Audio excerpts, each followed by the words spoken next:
حضرة نبينا محمد صلى الله عليه وسلم وعلى آله وأصحابه الكرام ثم إلى حد ولمشايخنا ومعلمينا جميع الرحمة خصوصا إلى مسلم هذا الفاتحة. أعوذ بالله من الشيطان الرجيم. بسم الله الرحمن الرحيم. الحمد لله رب العالمين مالك يوم الدين إياك نعبد وإياك نستعين اهدنا الصراط المستقيم صراط الذين أنعمت عليهم غير المغضوب عليهم.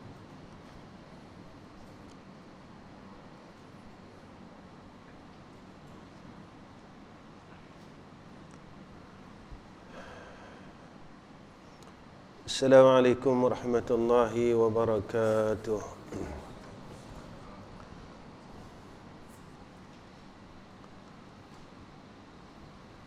Alhamdulillahi rabbil alamin wal 'aqibatu lil muttaqin wal hadi ila siratal mustaqim. Asyhadu an la ilaha illallah wahdahu la syarika lah wa ashhadu anna Muhammadan abduhu wa rasuluh. Allahumma salli ala sayyidina Muhammad wa ala alihi wa sahbihi wa sallim. Allahumma arzuqna al-ilma wal fahma wal aqla wal hikma. Allahumma arzuqna fahman nabiyyin wa hifzal mursalin wa ilhamal malaikatil muqarrabin, amma ba'd.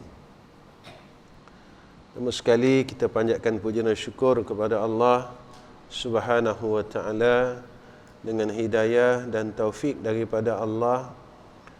Mudah-mudahan Allah Subhanahu wa taala mengekalkan kurnia-Nya atas kita, iaitu kurnia rahmah, kurnia kebaikan, kurnia kasih sayang, dan sekalian kurnia yang diimpikan oleh orang-orang saleh. Di malam ni tuan-tuan, kita sambung pembacaan kitab hikam kita ni tadi, matan yang ke-8. Qala musannif rahimahullahu ta'ala, iza fataha laka wijhatam minat ta'arrufi fala tubali ma'aha wa in qalla amaluka. Apabila Allah Subhanahu wa ta'ala membukakan satu jalan bagimu untuk mengenali segala namanya, sifatnya dan tegahannya pada kehendakmu, dan mengenalkan engkau pada sifat qudrah dan qaharnya, maka tiada mengapa besertanya walaupun amalan kamu masih sedikit. Apabila Allah Subhanahu wa ta'ala hendak membukakan akan jalan makrifah atas kita, jalan mengenal Allah, walaupun tatkala itu amalan kita ini sedikit. Kerana apa tuan-tuan? Kerana makrifah ini kurnia. Makrifah ini kurnia. Begitu juga keadaannya seseorang yang kufur kepada Allah, lalu untuk berada di dalam Islam. Seorang yang kafir lalu dipilih oleh Allah untuk menjadi seorang Islam, ini juga kurnia. Jika mana tidak ada kurnia Allah, tidak ada kehendak Allah, maka seseorang itu tidak beroleh iman dan Islam. Ini ada disebut oleh Allah, innaka la tahdi man ahbabta walakinnallaha yahdi man yasha. Sesungguhnya engkau ya Muhammad La tahdi man ahbabta, tidak boleh memberi hidayah siapa-siapa yang kau kasih. Walakinallaha yahdi man yasha, akan tetapi Allah Ta'ala yang memberi hidayah pada siapa-siapa yang dia kehendaki. Begitu juga akan kurnia makrifah ini, untuk kita mengenal Allah. Bagaimana nak mengenal Allah? Pasti melalui mengenal akan sifatnya, af'alnya, untuk kita mengenal akan dirinya, iaitu zat Allah. Kita kena kenal sifat Allah, af'al Allah. Walaupun tatkala itu kita ini masih berada di dalam amalan yang sedikit, maka kurnia Allah, Allah tidak memilih siapa pun kita. Maka tatkala seseorang ini dikurniakan makrifah, pada ketika itu amalannya masih sedikit. Apa akibah orang yang dikurniakan makrifah? Lalu akibat daripada seseorang ini dikurniakan mengenal Allah, bertambah amalannya. Tatkala ia menerima anugerah makrifah, pada ketika itu amalannya masih sedikit, sebab itu adalah kurnia Allah. Lalu Allah memilih akan hamba-Nya itu, walaupun keadaan dia masih dalam keadaan sedikit beramal. Jadi apa yang perlu kita ambil dari matan ini, tuan-tuan? Iaitu harapan. Walaupun aku ni tak bagus, kita bukan orang bagus, tuan-tuan.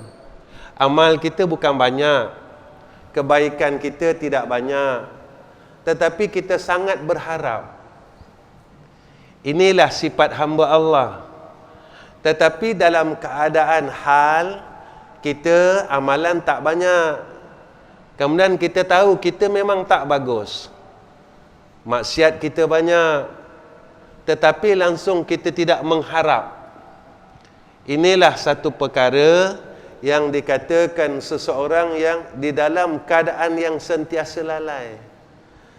Jadi walaupun kita tahu kita siapa, tetapi kita sentiasa mengharap agar kita ni dikurniakan makrifah oleh Allah Subhanahu wa taala, seperti mana kalam ulama, ya, man arafa nafsahu faqad arafa rabbahu, wa man arafa rabbahu fasadal jasadu.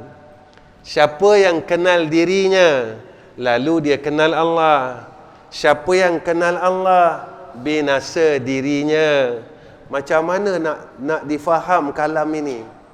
Seseorang yang nak mengenal Allah, nak tahu pasal Allah, dia kena tahu siapa diri dia. Selagi dia tak sedar yang dia hamba, dia tidak akan kenal akan Tuannya. Jika dia masih tak kenal kedudukan diri dia, kita masih lagi tak sedar kita siapa. Itu yang kita selalu rasa, aku ada kuat, aku ada ini, aku ada ini. Lalu tatkala itu kita mula angkuh dengan apa yang ada pada kita. Ketika kita mengenal diri kita, siapa aku sebenarnya? Tengok balik, jangan lalai. Bila kita tidak lalai, kita sentiasa mengenal diri kita ini. Oh, aku ni hamba Allah. Hebat manalah aku? Aku tetap berkehendakkan pertolongan dari Tuanku. Siapa dia? Allah. Ketika seseorang itu mula dianugerahkan man arafa rabbahu, dia mula dikurniakan mengenal Tuhannya, fasadal jasaduhu, binasa, dirinya itu binasa. Apa yang dia maksudkan dengan diri yang binasa? Ketika itu baru dia sedar tentang satu kalimah yang saya selalu sebut dalam kuliah di Masjid Bangor Peradung ini. La haula wala quwwata illa billahil aliyyil azim. Bila kita faham la haula wala quwwata illa billahil aliyyil azim, kita ada apa? Kita tak ada apa-apa. Sebab kita faham akan makna la haula wala quwwata illa billahil aliyyil azim. Ketika itu, seseorang yang dia faham dan dia kenal, dia tak ada daya dan upaya. Tuan-tuan, macam mana keadaan seseorang yang keadaan dia tak ada daya dan upaya? Tinggi tak harap dia, tuan-tuan? Tinggi.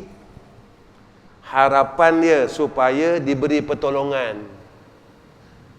Ini orang yang dia faham diri dia. Tatkala itu dia sentiasa mengharap. Dia sentiasa rasa, ya Allah, tolonglah aku. Ya Allah, bantulah aku.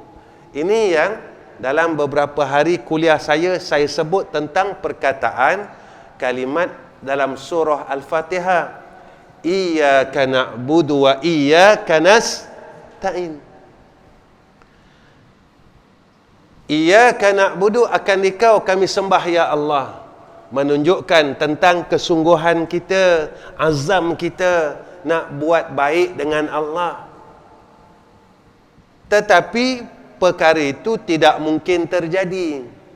Sebab la haula wala quwwata illa billahil aliyyil azim. Apa kerja hamba supaya harap iyyaka na'budu itu terjadi, wa iyyaka nasta'in.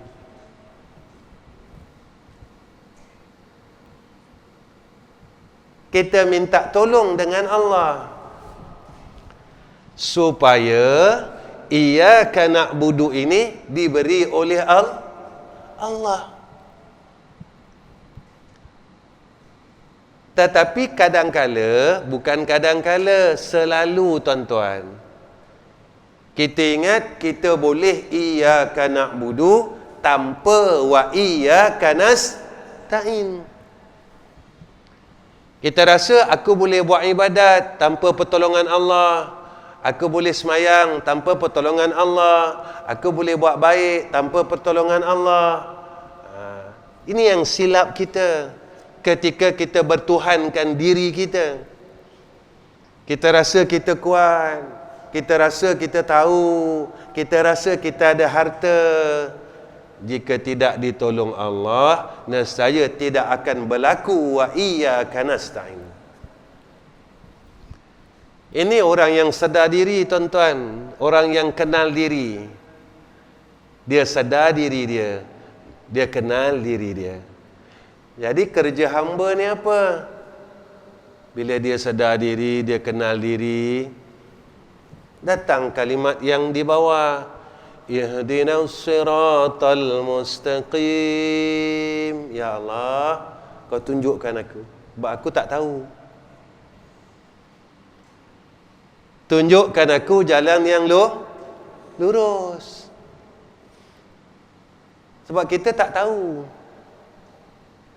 Nak buat baik jadi tak tahu. Kita rasa kita tak tahu. Lepas sembahyang maghrib, sembahyang sunat maghrib. Tahu tak? Kenapa tak boleh buat?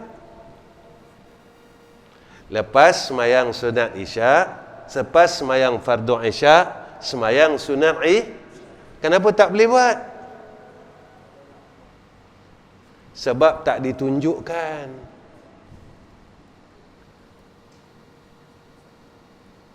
Hebat macam mana pun kita kena ihdinas siratal mustaqim. Inilah hamba Allah. Ketika kita mula kenal diri kita, tatkala itu kita mula kenal Allah. Hebat macam mana aku pun, kalau tidak ada rahmat Allah yang Allah kurniakan kepada aku, nescaya tidak akan berlakunya kebaikan atasku. Ini yang kita takut, tuan-tuan. Kerana wujud amalanmu itu bukan dari sebab dan ikhtiarmu. Terjadinya amalan kita ini, amal baik kita, bukan daripada sebab kuat kita, sebab bagus kita, sebab tahu kita. Terjadi semua perkara kebaikan sebab hidayah dan taufik Allah. Macam mana, tuan-tuan? Kalau kita kata kita tahu, kita kuat, masa muda-muda dulu kita pergi mana? Waktu sekarang ni lah, masa muda-muda dulu kita pergi mana? Kalau kita kata kita kuat, kita tahu. Itu yang saya selalu cakap dengan diri saya dan tuan-tuan. Terima kasih ya Allah, sebab Allah sayang kita. Ketika kita mula uzur, Allah pilih kita untuk berada dalam rumahnya.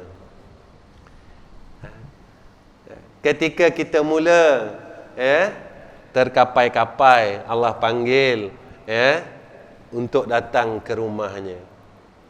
Tuan-tuan, kalau haji kan kita menziarahi akan Baitillah. Baitillah ni apa, tuan-tuan? Rumah Allah. Kalau masjid, rumah Allah. Jadi orang yang dipilih oleh Allah untuk masuk dalam rumah Allah. Kenapa kita boleh pegang orang yang pergi haji adalah tetamu Allah? Orang yang masuk masjid bukan tetamu Allah. Selalu orang pegang macam tu. Baitillah, Kaabah ni kita panggil apa, tuan-tuan? Baitillah, Kaabah orang panggil Baitillahil Haram. Rumah masjid ini rumah Allah.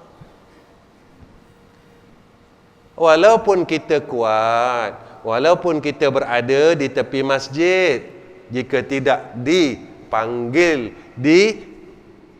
diberikan hidayah oleh Allah, tak boleh masuk. Tak boleh masuk, tuan-tuan. Ini kalimat tu zikir talbiyah haji kan, umrah. Labbaik Allahumma labbaik, labbaik la syarika laka labbaik, innal hamda wan ni'mata laka wal mulk la syarika lak. Bila kita dipanggil ke dalam rumah Allah, menjadi tetamu Allah, kita menjadi orang yang mentauhidkan Allah. La syarika lak. Ini dia sebenarnya. Bukan sebab kita ada masa lapang kita boleh berada dalam rumah Allah. Dulu masa lapang kita buat apa, tuan-tuan? Masa dulu kita lapang, kita buat apa? Ini hamba Allah. Ini hebatnya makrifah. Ini hebatnya mengenal Allah. Mula dicampakkan dalam hati kita cahaya makrifah.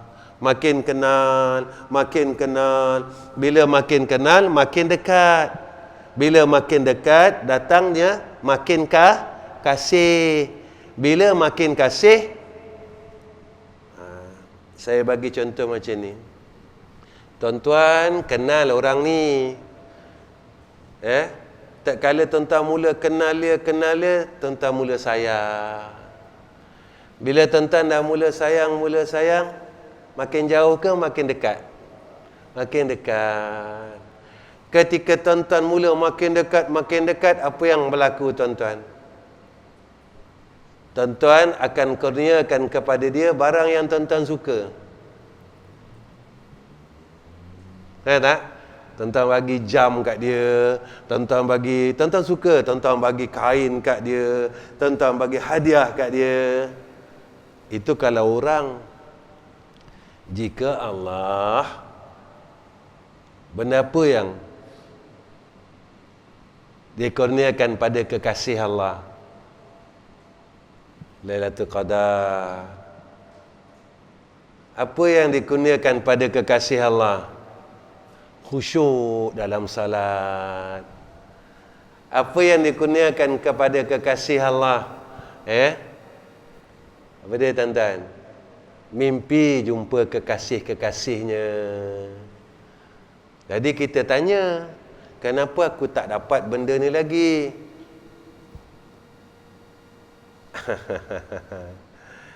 Jawapannya pada kita, tuan-tuan. Jawapannya pada kita.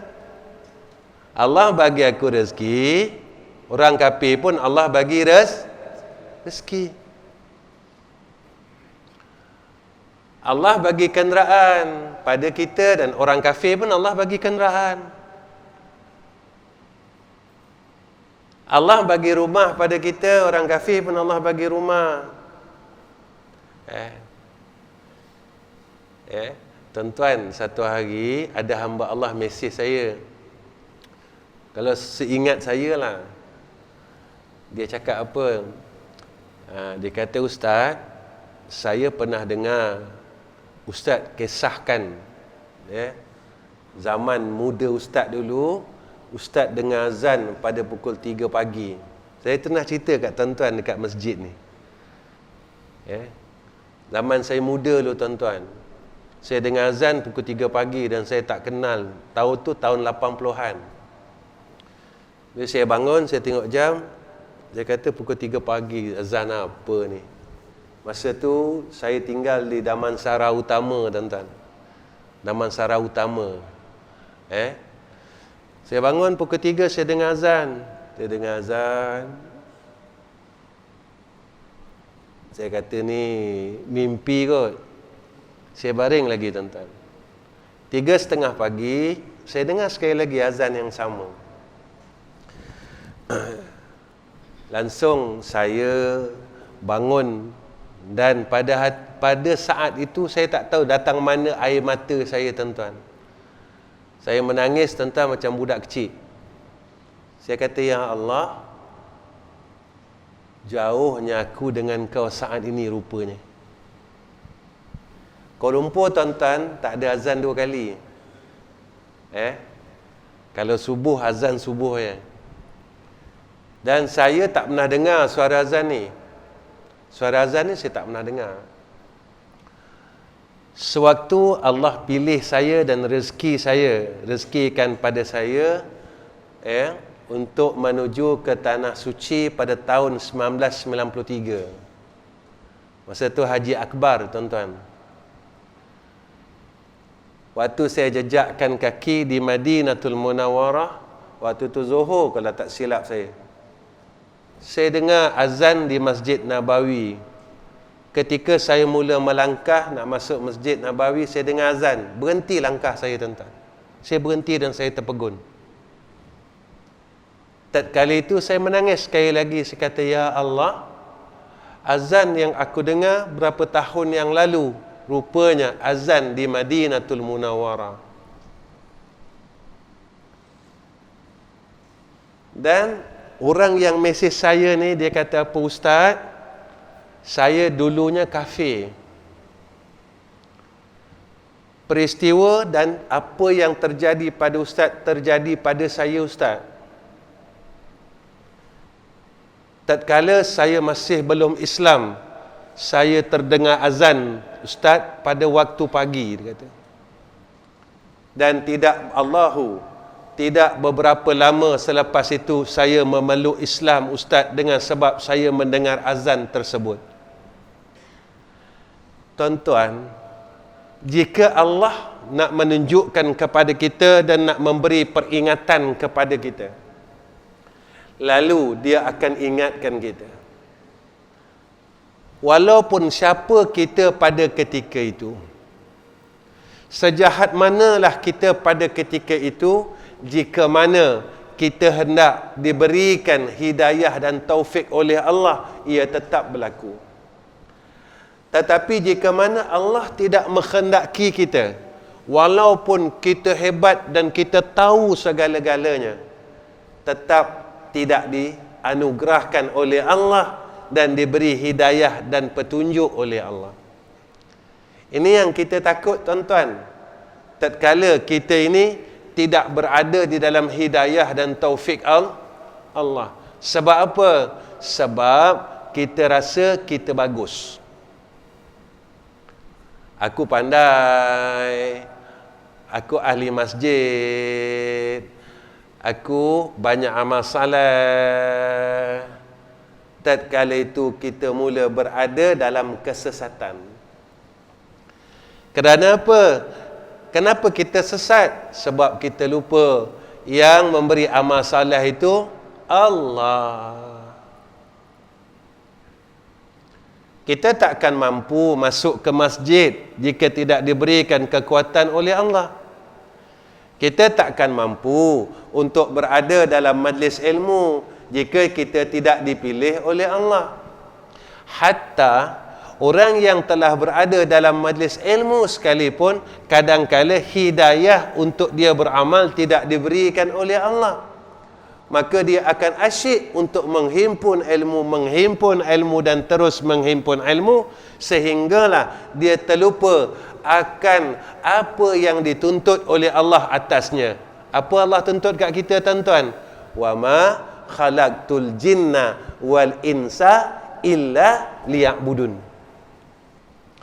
Tidak aku jadikan jin dan manusia, melainkan mereka ini semuanya berbuat ibadah kepada Allah. Bukan himpun ilmu, tuan-tuan, tak. Tapi nak buat ibadah kena ada ilmu. Ketika kita mula himpun, kita tak dapat menghasilkan dan dikurniakan akan ibadah. Lalu Allah sebut dalam Quran pula, masalul lazina hummilut taurata summa lam yahmiluha kamathalil himari yahmilu asfara. Allah kata orang yang ada ilmu tapi dia tak menanggung ilmunya, macam mana keldai yang menanggung kitab. Allah letakkan kita seperti mana seekor keldai. Hina, tuan-tuan, keldai ni. Kita rasa kita hebat, rupanya pada pandangan Allah kita seperti seekor himar. Kita rasa kita bagus, rupanya pada pandangan Allah kita seperti seekor himar, seekor keldai. Kita rasa kita hebat, rupanya pada pandangan Allah kita seperti seekor binatang. Tuan-tuan, kalau orang panggil kita binatang, marah tak? Oh, nate lah. Marah tak, tuan-tuan? Nate asyik-asyik ni kata. Marah tak? Marah, tuan-tuan. Tak? Tiba kita cakap-cakap, orang panggil nate mu ni. Oh, marah, tuan-tuan. Rupanya kalau kita ada ilmu, tak mau beramal, Allah sebut dalam Quran himar kita, binatang kita. Jadi tuan-tuan, kita nak jadi binatang pada sisi Allah ataupun nak jadi hamba Allah yang di kalangan manusia yang menjadi hamba Allah, ataupun manusia yang menjadi binatang pada sisi Allah.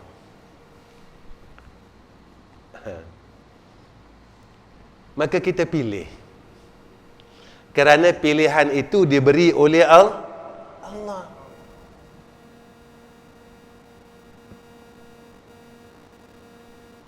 Kita ada ilmu tak, tuan-tuan? Kalau kita bergaduh sesama Islam sehingga putus silaturahim, keluar dari rahmat Allah. Kalau binatang dia tahu tak tuan-tuan? Dia gaduh sama-sama dia.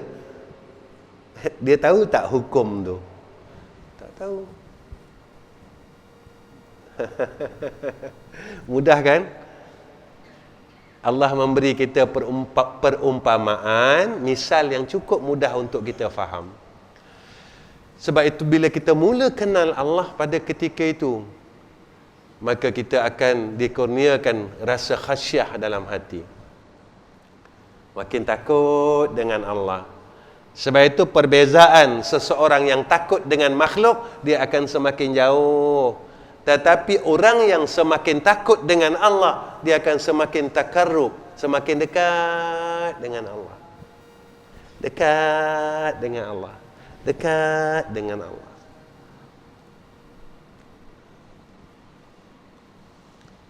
Engkau hendaklah mensyukuri apa yang dikurniakan kepadamu, kerana mengenal Allah itu adalah kesudahan yang dituntut. Ketika Allah mula telah mengkurniakan kepada kita mengenal Allah, jadi hamba syukur. Syukur atas kurnia.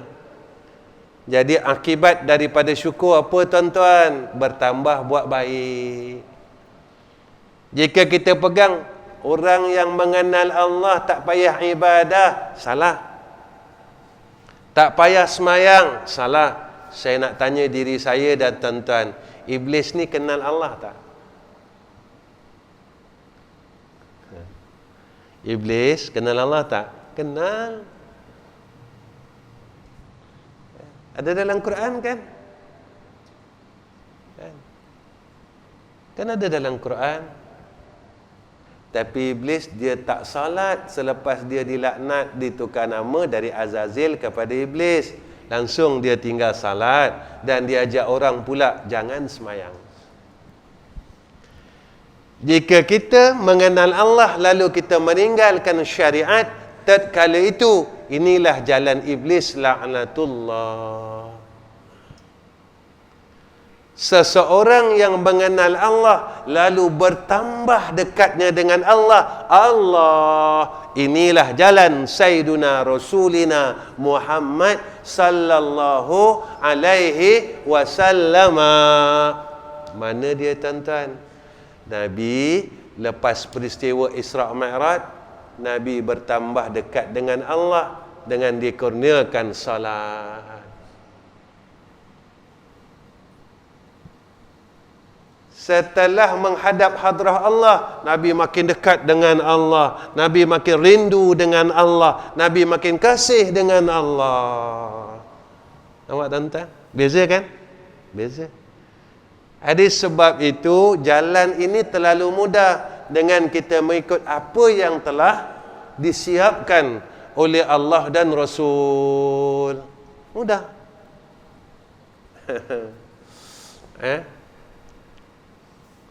Kita marah-marah ni Allah suka ke Allah sayang?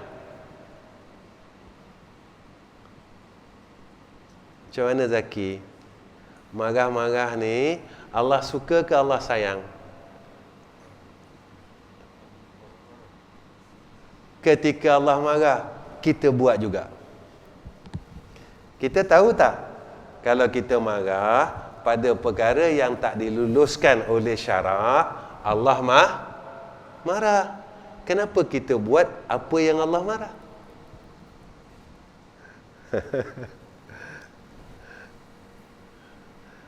Kita tahu kan, marah-marah tanpa sebab, orang letak motor dekat-dekat marah. Nampak tak? Orang tu beli barang beratur lambat, kita marah. Marah tu diluluskan oleh syarak, dibenarkan oleh syarak atau tidak? Tidak. Kan? Ketika kita buat benda yang Allah sendiri tak suka, agak-agak macam mana? Tuan-tuan, kita rasa kita bagus dah? Kita hebat dah? Sebab kita masih buat benda yang Allah marah. Kita semayang, memang kita tak tinggal semayang sebab kita takut neraka. Kalau tak ada neraka, kita pun tinggal semayang. Tak?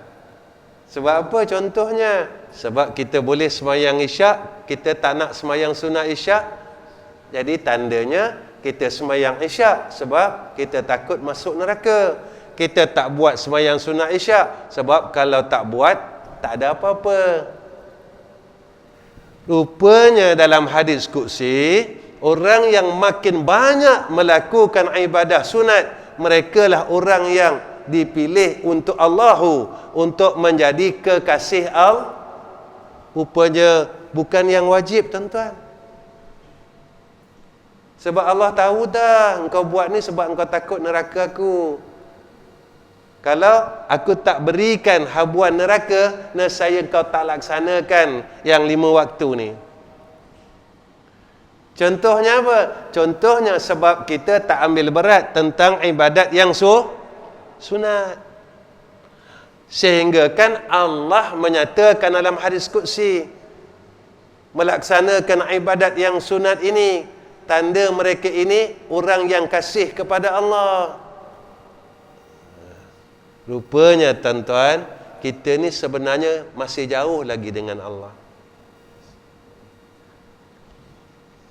Kita masih tak dikasih oleh Allah. Sebab apa? Sebab kita nak balik cepat, kita kejar apa tuan-tuan? Kita kejar kedai kopi. Kedai kopi ni Allah ke dunia? Jadi kita dah tahu kasih kita kan? Rupanya kita tak kasih Allah, kita kasih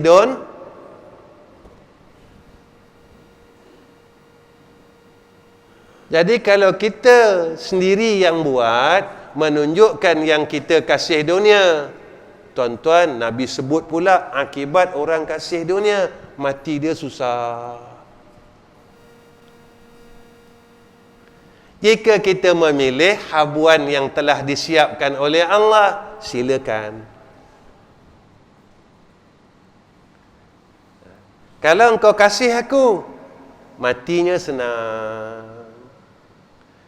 Kalau engkau kasih dunia, matinya susah. Pusing-pusing cerita ni tuan-tuan, akhirnya pergi ke ujung juga. Ujungnya apa? Akhirat.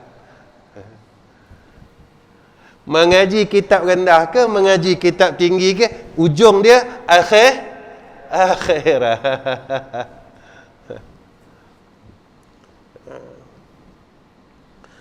Apabila seorang hamba itu dihadapkan kepada setengah asbabnya, maka dibukakan baginya jalan mengenalinya. Ada orang yang mengenali Allah, lalu dibukakan beberapa sebab dengan mengenali Allah.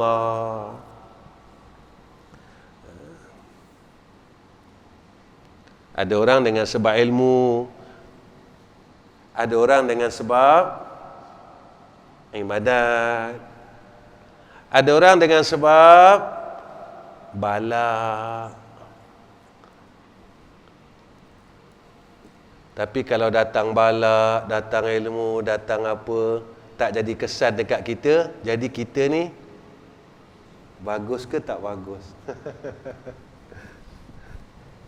Datang bala COVID-19. Lepas COVID-19 datang Omicron. Lepas datang Omicron datang Delta Cron.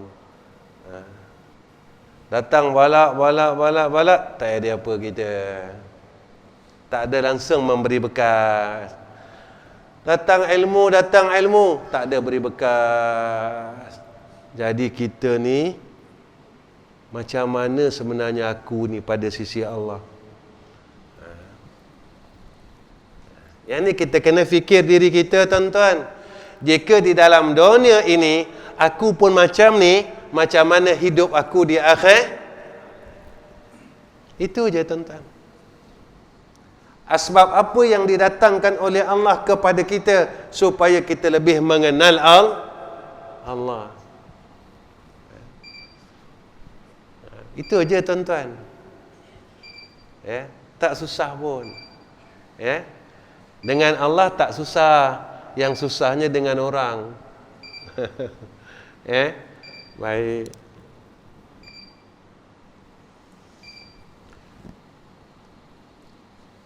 Dan dihadapkannya dalam keadaan tenang dan tetap di dalamnya.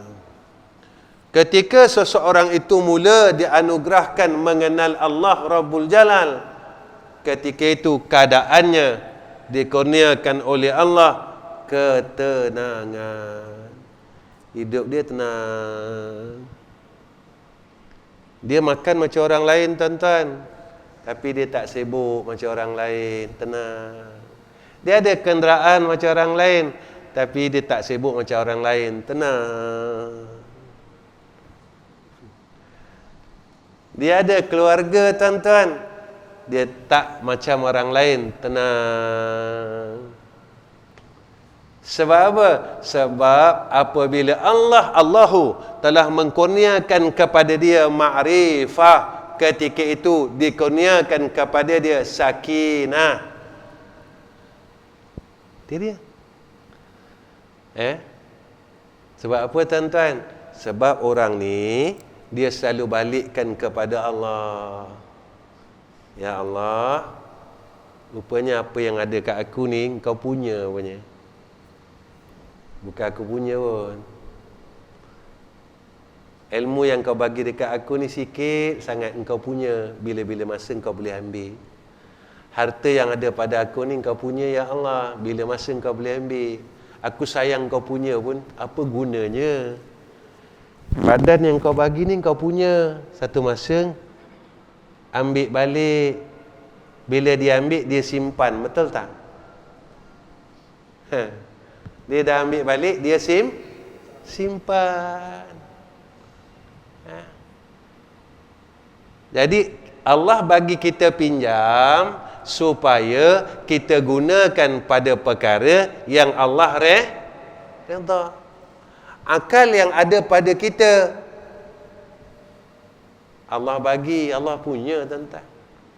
Tapi ketika Allah bagi, kita tak guna untuk mengenal dia, untuk dekat dengan dia, tetapi kita gunakan seluruhnya untuk perkara yang selain dia. Hari ni kita fikir apa, tuan-tuan? Orang berniaga dia akan fikir macam mana berniaga, macam mana nak bagi tambah duit. Ni orang berniaga. Kenapa orang tak datang kedai aku? Ini mesti ada sihir ni. Tak? Selalu orang berniaga macam tu kan? Ni mesti orang buat. Sebab dia pandang pada situ. Dia tidak pandang kepada Allah yang mentakdirkan segala perkara. Kau berniagalah. Yang majukan berniaga tu bukan kau, Allah. Saya masjid lain saya tak pernah cerita, tuan-tuan. Saya cerita dengan tuan-tuan. Kalau orang cakap, saya tahun lepas, sebulan saya batuk darah, tuan-tuan. Sebulan. Saya batuk je keluar darah. Sebulan. Saya tak demam, saya tak apa. Saya tak ada batuk kokong. Kalau batuk kokong, orang panggil batuk kering, betul tak? Tak ada apa, saya sihat, tuan-tuan, sihat. Tiap kali saya batuk, keluar darah. Banyak, tuan-tuan. Sehingga kan isteri saya, dia cakap dengan saya, bang, kalau saya cakap benda ni, dia tahu perkara yang dia nak cakap ni saya tak suka. Apa dia? Apa yang perkara yang dia nak cakap ni saya tak suka. Perkara yang semua orang terdetik dalam hati. Bang, abang ada orang buat ke? Saya kata yang buat saya Allah. Betul tak? Saya tak ada berubat, tuan-tuan. Saya tak ada ru'yah ke, saya tak ada apa, tak ada, tuan-tuan. Saya percaya yang Allah tidak akan pernah menzalimi hamba-Nya yang berusaha untuk buat baik dan jadi baik, tuan-tuan. Alhamdulillah, bulan yang hadapan dia, saya sihat. Sihat tuan-tuan. Sampai sekarang tak ada apa-apa. Ketika kita mula percayakan Allah, percayakan Allah, percayakan Allah, percayakan Allah, kerana yang mendatangkan mudarat Allah, yang mengangkat mudarat Allah. Kita nak percaya siapa tuan-tuan? Syaitan ni pandai tak? Ketika kita mula nak jadi baik, dia tengok apa asbab yang boleh mengeluarkan kita daripada percayakan Allah. Jalan itulah yang diusik kita supaya kita boleh mensyirikkan Allah.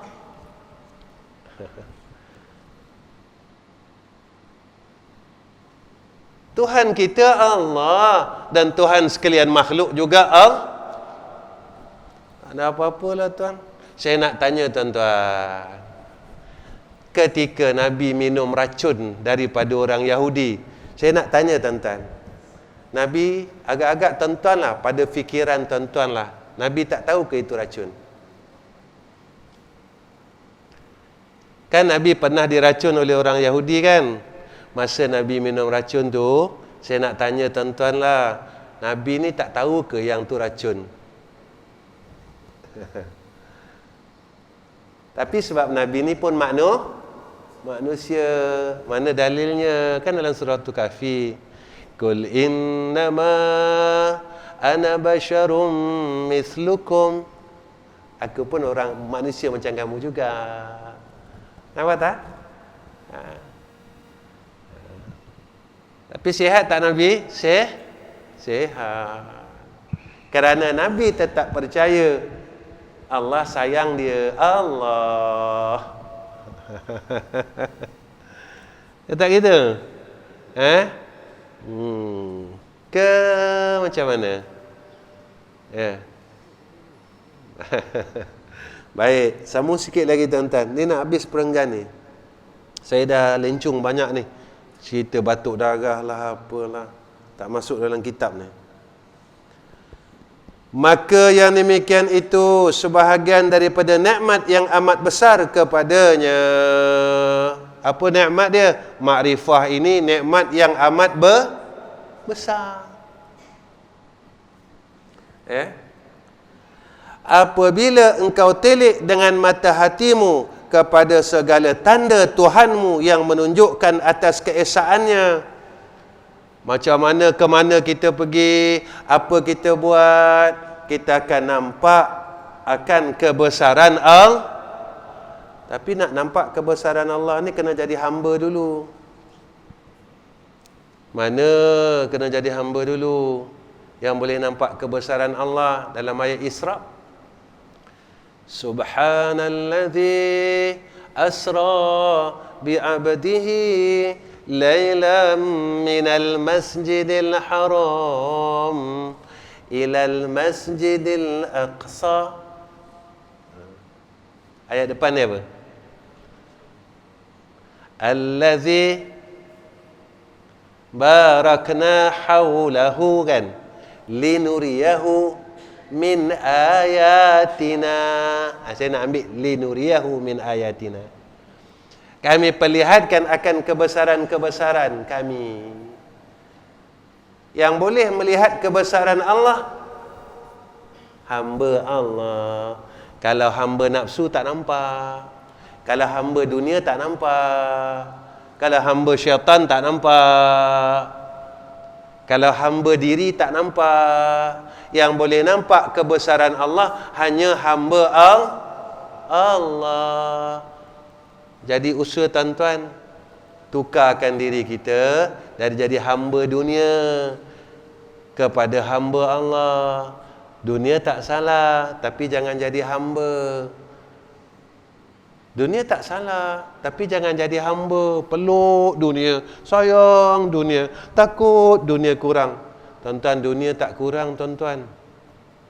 Percayalah. Percayalah tuan-tuan. Dunia tak pernah kurang. Jika kita berniaga dengan Allah. Ni kalau saya salah ayat ni tolong tegur.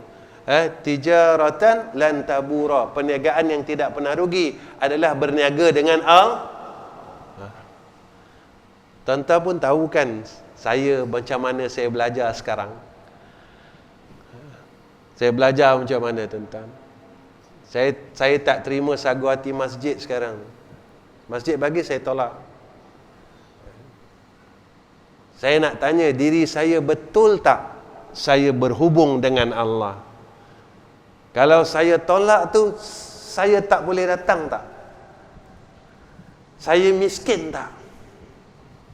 Tuan-tuan, semakin saya tolak, semakin Allah tunjukkan kebesarannya.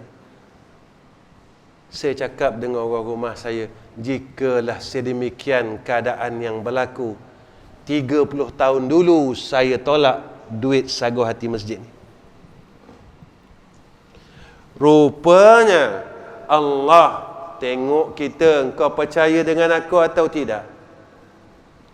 Ketika aku nyatakan daripada lisan kekasihku Sayyiduna Rasulina Muhammad sallallahu alaihi wasallam, orang yang belajar dan orang yang mengajar, kafalahu rizqahu, rezekinya aku jamin, apa yang diperlukan akan kucukupkan, kata Allah. Sehingga kan dalam sebuah hadis ketika Allah subhanahu wa ta'ala mengasihi hambanya, lalu diberitahu kepada sekalian malaikat, si fulan itu aku kasihi, kata Allah. Lalu malaikat memberitahu kepada sekalian makhluk Allah di bumi ini, kata Nabi sallallahu alaihi wasallam, si fulan itu aku sayang dan aku cinta. Lalu seluruh makhluk di bumi ini berlumba-lumba untuk berkhidmat kepadanya. Tapi kalau kita masih sayang dunia, tuan-tuan, kita tak masuk dalam hadis tu. Genggam, takut, kurang. Kita lupa Allah dah sebut dah dalam hadis qudsi, Nabi dah sebut dalam hadis macam ni, tapi masih kita tak percaya. Tak? Senang ke susah tuan-tuan dengan Allah Ta'ala ni? Ketika kita tak percayakan Allah, macam mana tuan-tuan? Ketika kita tak percayakan Allah, macam mana? Saja saya kongsikan tuan-tuan, saya pun masih belajar. Bukan saya bagus tak. Nanti orang kata ustaz dia cerita yang dia bagus tak. Saya masih belajar. Kalau saya tak belajar, macam mana saya nak tahu apa yang disebut oleh Nabi, apa yang berlaku, apa yang dijanjikan oleh Allah? Kita belajarlah. Kita dah tahu macam mana nak pakai senapang pergi berburu. Tapi kita tak masuk hutan. Tuan-tuan, nak belajar apa? Tembak apa? Senapang ada, peluru ada, dah belajar. Tapi tuan-tuan tak masuk hutan. Tuan-tuan nak tembak apa? Takkan tuan-tuan tembak buah duku? Kan? Tuan-tuan ada senapang, ada peluru, pergi tembak musang king. Tak feel lah tuan-tuan. Kita kena masuk hutan, cari seladang, cari kancil, cari rusa, barulah rasa. Ini kita pergi tembak buah dokong. Lalu jalan tu, barulah kita rasa, oh begini. Ketika tuan-tuan mujahadah di dalam mencari seekor rusa, susah tuan-tuan. Dan tuan-tuan nampak, ketika tuan-tuan tembak rusa, rebah rusa, tuan-tuan rasa puas. Bila masa tuan-tuan rasa puas lagi, ketika tuan-tuan dapat bawa keluar rusa itu daripada hutan. Tuan-tuan tembak puas tak? Puas. Tapi rusa tak boleh bawa keluar. Tuan-tuan rasa apa? Kesal tuan-tuan. Boleh dah rusa seekor, tapi tak boleh bawa tubik, kata. Tak boleh bawa kelik, kata. Jadi, tak boleh bawa macam mana tuan-tuan? Begitulah keadaannya antara hamba dengan Allah. Mudah, tuan-tuan. Jangan risau. Baik, sikit lagi. Ada 2 perenggan. InsyaAllah saya nak berhenti dah, tuan-tuan. Saya tengok tuan-tuan macam nak meninggal dunia. Ya. Ya, Masya Allah. Sikit lagi 2 perenggan. Sebenarnya nak dekat Allah ni susah kan? Susah kan? Sakit nak dekat Allah. Ya, seksa nak dekat Allah. Ya, rupanya itu rasanya. Sebab apa rasa susah, rasa sakit? Sebab kat sana nanti kita rasa seronok. Macam mana boleh seronok? Sebab duduk dalam syurga Allah. Maka engkau dapat petunjuk kepada hak Ta'ala dengan sebenarnya. Apa dia? Nanti kita dapat hidayah. Bila kita dapat kenal Allah, lalu kita akan dapat petunjuk demi petunjuk. Dan engkau tiada lagi memerlukan sebab dan amalan bagi berusaha mendapatkan makrifah. Kata itu kita tak payah bersusah-susah kerana kita sentiasa dalam hidayah Allah, petunjuk Allah. Baik, tuan-tuan. Ada orang dia nak dapat rezeki tiap-tiap hari, dia tak tinggal surah Al-Waqi'ah. Kalau dia tinggal, dia kata apa? Oh, nanti rezeki dok mari. Oh. Nampak tak? Betul tak? Aku kena baca ni. Sebab Nabi janji siapa baca surah Waqi'ah, rezeki dia luas. Ketika kita baca, mula sayang. Sayang apa? Sayang nak tinggal. Takut rezeki itu mahal. Bila baca murah, tak baca mahal. Tuan-tuan, saya nak tanya. Halus tak? Di dalamnya itu ada sedikit penipuan. Di mana? Ketika kita bergantung dengan suratul Waqi'ah, kita tak bergantung kepada yang memiliki surah Al-Waqi'ah, kalam Al-Waqi'ah. Sikit je. Sikit je.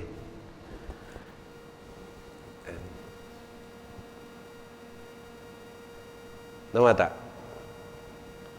Kita mula ni, kenapa tak nak tinggal? Nanti kalau tak baca ni, rezeki mahal. Nampak tak? Pandai tak? Pandai tak ni? Kerja satu orang makhluk ni. Satu orang makhluk ni, kerja dia pandai. Iblis ni, tuan-tuan, dia bukan semua suruh orang buat jahat. Ada juga dia suruh buat baik, tapi akhirnya jahat. Ketika kita mula bergantung kepada selain Allah.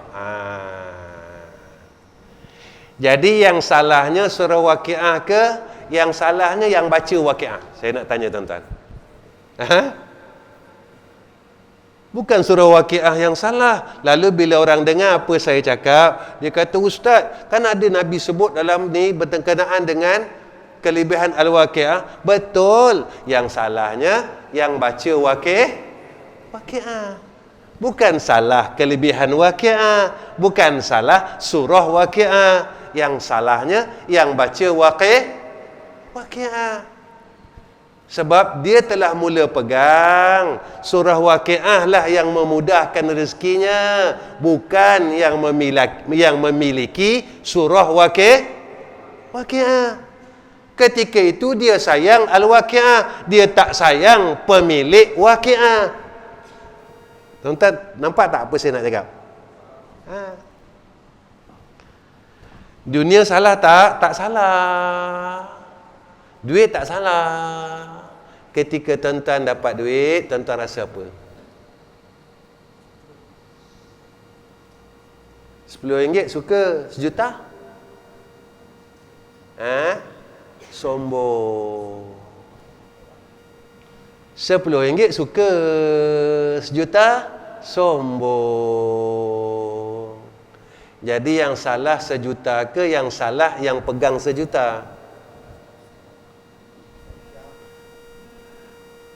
Duit RM1 tak salah, tetapi yang pegang duit RM1 tu yang salah. Sebab yang sombong bukan duit RM1. Yang sombong yang memiliki duit RM1. Yang angkuh yang memiliki RM1.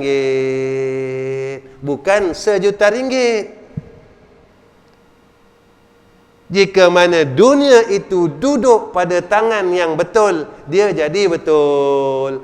Ketika dunia itu duduk pada tangan yang tidak betul, dia jadi tidak Jika mana dunia itu duduk pada tangan ahlul jannah, dia menyebabkan dunia ini asbab untuk dia masuk jannah Allah. Jika dunia itu duduk pada tangan ahli neraka Allah, maka dunia itu menjadi asbab dia masuk neraka Allah. Jadi bukan betulkan dunia, betulkan diri. Nah, setakat ni tuan-tuan, insya-Allah bulan depan kita masuk matan yang ke-8. Nah tu. 8 lagi, 8.2 tak. Ya. Insya-Allah. Jadi setakat ni je pertemuan saya dengan tuan-tuan. Tolong doakan saya tuan-tuan. Mudah-mudahan saya istiqamah dalam kasih sayang Allah, dalam rahmat. Yang tu juga tuan-tuan, mudah-mudahan kita semua istiqamah nak jadi orang yang dekat dengan Allah. Jadi ilmu yang ada pada kita jadi dekat, harta yang ada pada kita jadi dekat, amalan sunat, ibadat-ibadat yang Allah bagi pada kita jadi tambah dekat dengan Allah. Itu je, kita bukan nak apa pun. Kita nak dekat Allah, Allah sayang. Allahu. Ya. Wa akhir kalam. Assalamualaikum warahmatullahi wabarakatuh. Tuan-tuan yang dirahmati Allah, saya ambil sikit lagi. Saya nak jemput tuan-tuan yang hadir malam ni.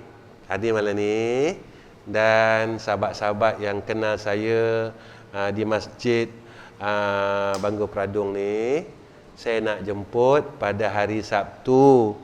Madrasah dekat Kampung Gemuruh ada buat sedikit kenduri. Tuan-tuan, pada hari Sabtu saya jemput tuan-tuan datang pukul 12.30 hari. Saya jemput semua yang hadir malam ni, ya. Yang hadir malam ni jemput makan tengah hari.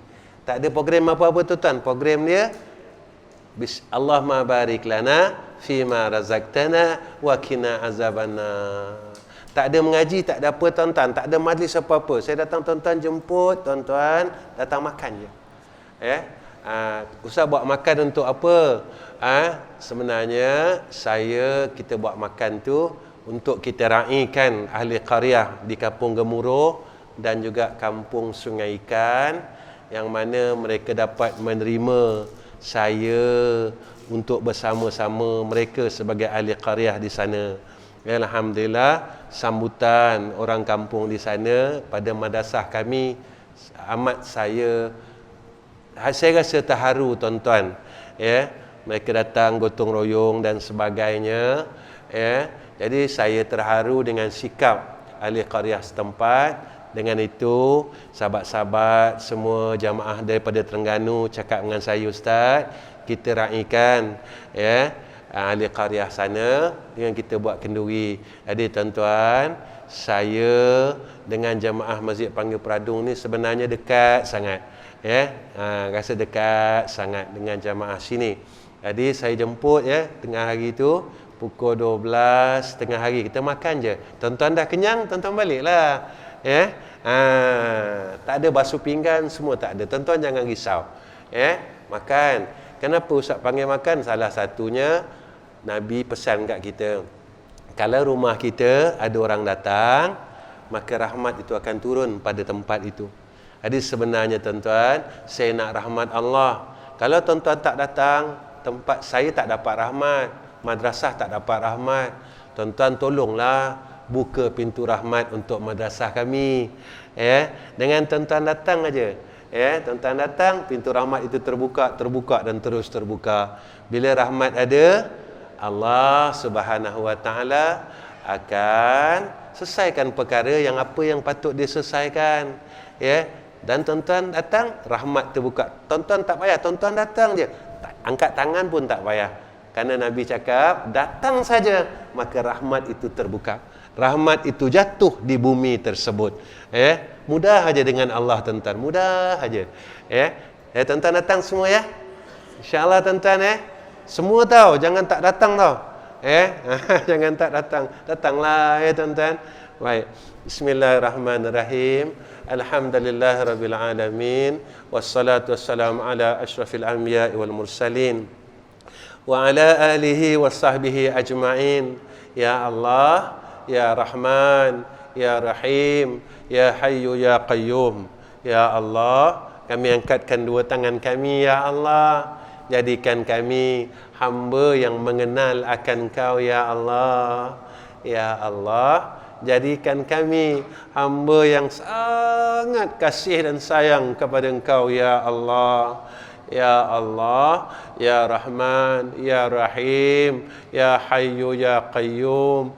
Jangan Kau sesatkan kami ya Allah setelah Kau beri hidayah atas kami. Ya Allah, istiqamahkan kami pada jalan yang benar ya Allah. Istiqamahkan kaki-kaki kami pada jalan Kau yang benar ya Allah. Istiqamahkanlah dan tetapkan hati-hati kami di dalam agama-Mu ya Allah, dalam berbuat taat kepada-Mu ya Allah. Ya Allah, Kau jadikan kami orang yang ikhlas dalam perkataan kami, dalam amal kami, dalam segala perkara urusan kami. Kami ya Allah hanya menghendaki Engkau ya Arhamar Rahimin. Tidak ada habuan lain ya Allah yang kami mohon dan kami minta, hanya kasih sayang Engkau ya Allah. Ya Allah, ya Allah. Wa sallallahu ala sayyidina Muhammad wa ala alihi wa sahbihi wa baraka wa sallama walhamdulillahi rabbil alamin. Taqabbalallahu minna wa minkum.